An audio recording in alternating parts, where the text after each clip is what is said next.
સંજેલી બસ સ્ટેન્ડની અધૂરી કામગીરીને લઈને આમ આદમી પાર્ટી સંજેલી દ્વારા દાહોદ ડેપો મેનેજરને આવેદનપત્ર આપ્યું.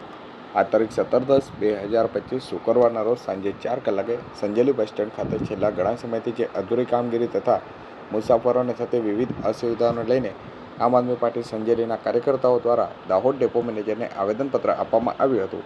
આમ આદમી પાર્ટી સંજેલીના પ્રતિનિધિત્વોએ આવેદનપત્રમાં જણાવ્યું હતું કે બસ સ્ટેન્ડ પર મુસાફરો માટે પૂરતી મૂળભૂત સુવિધાઓનો અભાવ છે, જેના કારણે મુસાફરોને મુશ્કેલીનો સામનો કરવો પડી રહ્યો છે. આમ આદમી પાર્ટીના કાર્યકર્તાઓએ તાત્કાલિક સુધારાત્મક પગલાં લઈ અને મુસાફરોની સુવિધા ઉપલબ્ધ કરાવવા માટે ડેપો મેનેજરને આવેદનપત્ર આપવામાં આવ્યું છે.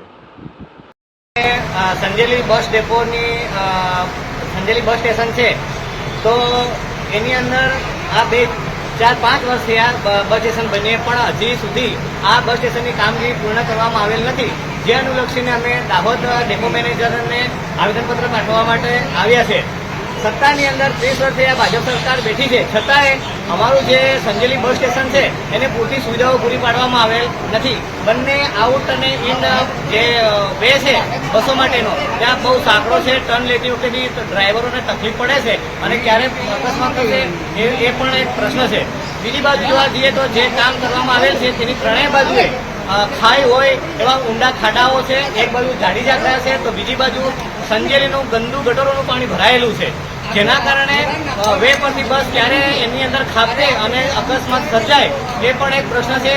તો અમે આજ રોજ એમને વિનંતી કરવા માટે આવ્યા છે કે જે સંજેલી બસ ડેપો છે એ સંજેલી બસ ડેપોની અંદર એક તો શૌચાલય પણ તૂટેલું છે, પાણીની પરબના નળ તૂટેલા છે અને જ્યાં કૂવો કરવામાં આવેલો છે પાણી માટે તે પણ ગંદુ પાણી સંજેલીનું ભરાય છે, જેના કારણે રોગચાળો પણ ફાટી નીકળવાની શક્યતાઓ રહેલી છે.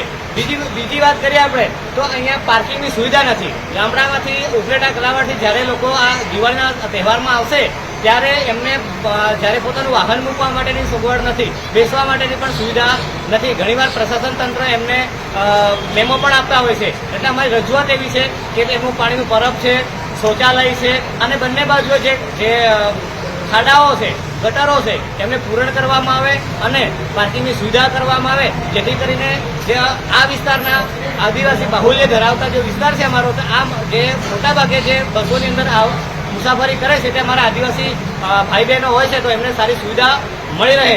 સાથે સાથે સંજેલીના જે વેપારીઓ છે, અન્ય મિત્રો છે, જે બસથી મુસાફરી કરતા હોય એમને પણ સગવડ મળી રહે, એ અનુલક્ષીને આજ રોજ અમે ડેપો મેનેજર ઝાલોદને અનુલક્ષીને આવેદનપત્ર પાઠવીએ છીએ. આપનું નામ? અલ્પેશ ચારે.